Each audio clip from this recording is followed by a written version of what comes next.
আজি তো সঁচাকৈ খুব আনন্দ অনুভৱ কৰিছোঁ আৰু সঁচাকৈ গৌৰৱৰ বিষয়। আজি সন্মানীয় দেশৰ প্ৰধানমন্ত্ৰী নৰেন্দ্ৰ মোদী ডাঙৰীয়া 1300 প্ৰায় 40টা তেখেতে ৰেলৱে ষ্টেচন মডাৰ্নাইজেশ্যন যি কৰিব লৈছে তাৰে আজি 75খন কমপ্লিট কৰি তেখেতে আজি জলন্ধৰৰ পৰা উদ্বোধন কৰি দি দিলে। তো ইয়াত যে মাজবাৰ হিচাপে আমিও যে এখন পাইছোঁ 75টাৰ ভিতৰত আমি খুবেই সৌভাগ্য বুলি মই অনুভৱ কৰিছোঁ আৰু খুব আনন্দ ফিল কৰিছোঁ। তো যিয়ে নহওক এইটো এটা এতিয়াই ৰেলৱে ষ্টেচন 1909 চনত যিহেতু স্থাপন কৰিছিল, আজি আহি 100 বছৰ পাৰ হৈ গ'ল। আমি এতিয়া সুন্দৰ এটা ষ্টেচন পাবলৈ সক্ষম হ'লোঁ। সব মানে অত্যাধুনিক ব্যৱস্থা আছে ইয়াতে, টয়লেটৰ পৰা আৰম্ভ কৰি টিকেট কাউণ্টাৰ আৰু ইয়াত যিখিনি ৱেইটিং এৰিয়া ফেচিলিটি, তাৰপিছত চাইল্ড কেয়াৰ ইউনিট, আমাৰ ডেডিকেটেড পাৰ্কিং সকলো ব্যৱস্থাখিনি আছে। তাৰ কাৰণে মই নিজে এই অঞ্চলৰ বা এই জেগাৰ মানে বিধায়ক হিচাপে মই অত্যন্ত সুখী অনুভৱ কৰিছোঁ। বাকী এনে আমাৰ আজি সন্মানীয় মুখ্যমন্ত্ৰী ডাঙৰীয়া ইয়াত আহিব লগা আছিলে, তেখেতে বিশেষ কাৰণত ইয়ালৈকে নাহিলে। তেখেতে মোক দায়িত্ব দিছে এই অঞ্চলত থাকিবৰ কাৰণে।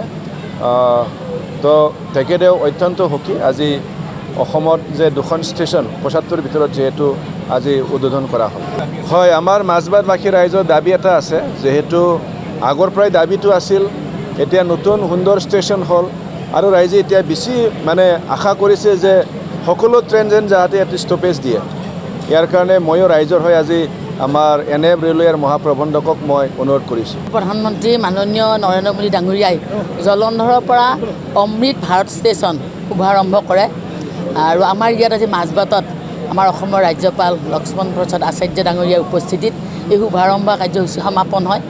আৰু এটা সময়ত এনেকুৱা আছিল, তাৰমানে অসমখনক বা উত্তৰ পূৰ্বাঞ্চলক মাহীয়াই চকুৰে চাই এনেকুৱা এটা মানুহৰ ধাৰণা আছিল।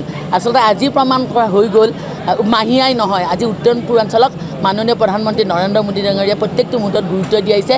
1300ৰো অধিক ষ্টেচনৰ ভিতৰত আজি আমাৰ মাজবাট ষ্টেচনটো অন্তৰ্ভুক্ত হোৱাটো আমাৰ বাবে অতি সুখবৰ আৰু আনন্দদায়কৰ। অত্যাধুনিক পদ্ধতিৰে এটা ষ্টেচন ইয়াত নিৰ্মাণ কৰা হ'ব আৰু এইখিনি আমি মানে অকল অমৃত বুলি কওঁতে কি আচলতে যিটো খাই ভাল লাগে, আমি মানে কিবা এটা বস্তু খাই কওঁ মানে অমৃত খোৱা যেন লাগিল বুলি কওঁ। গতিকে তেনেকুৱা এটা ষ্টেচন আজি ইয়াত আমাৰ পাবলৈ সক্ষম হৈছোঁ। মাননীয় প্ৰধানমন্ত্ৰী মহোদয়ক আন্তৰিক ধন্যবাদ জ্ঞাপন কৰিছোঁ মই ইয়াৰ মাজবাটৰ পৰা। আশা চাওক, মানে মই এটা সময়ত ৰেলৱে বৰ্ডত মেম্বাৰ আছিলোঁ, তেতিয়াও মই এইবিলাক ছাৰ্ভে কৰিছিলোঁ। সমস্যা কিছুমান আছিল, পানী দুনিৰ পৰা আৰম্ভ কৰি ইয়াত জিৰণি কোঠা বা আমাৰ মাতৃবিলাক যিবিলাক শিশু লৈ আহে তেনেকুৱা মানে সুৰক্ষিত হৈ থকাৰ পৰা আৰম্ভ কৰি বিভিন্ন সমস্যা আছিল। আজি সেইখিনি নিশ্চয় সমাধান হ'ব। অকল মাজবাটটোৱেই নহয়, এনেকুৱা অমৃত ষ্টেচন আৰু আমি বিচাৰোঁ আচলতে সেইখিনিতে ভৱিষ্যতত উত্তৰ পূৰ্বাঞ্চল যাতে বাদ নপৰে। তাতো আমাৰ অসম মানে ওদালগুৰি যিবিলাক ষ্টেচন আছে কিন্তু যাতে বাদ নপৰে, অত্যাধুনিক ষ্টেচনৰ জৰিয়তে যাতে একোটা আমি পাবলৈ সক্ষম আৰু সকলোখিনি সুবিধা যাতে তাত থাকে, সেইটোৱে সদায় আশা কৰোঁ। দৰং জিলাৰ ৰেল লাইন এতিয়ালৈকে নাই। এতিয়া চাওক, এইটো বস্তু মানে দৰং জিলাৰ ৰেল লাইন নাই সেইটো সকলোৱে জানে আৰু এইটো দাবী উত্থাপন হৈ আছিল। আমাৰ সাংসদ ৰমেন ডেকাৰ পৰা আজিলৈকে এইখিনি বস্তু আমাৰ সদায় তেখেতে দাবী কৰি আহিছে আৰু আমি আশা কৰিছোঁ এইটো প্ৰায় যিটো প্ৰচেছ হ'ব লাগে সেইখিনি আগবাঢ়িছে। আমি সাংসদ মহোদয়ৰ পৰা যিখিনি আমি মানে গম পাইছোঁ, গতিকে এইখিনি কম দিনত নিশ্চয় সমাপন হ'ব। ইয়াৰ মানে টেণ্ডাৰ মাৰাৰ পৰা আৰম্ভ কৰি কাম আগবাঢ়িব, মানে সমাপন বুলি পেলাই শুনিছোঁ।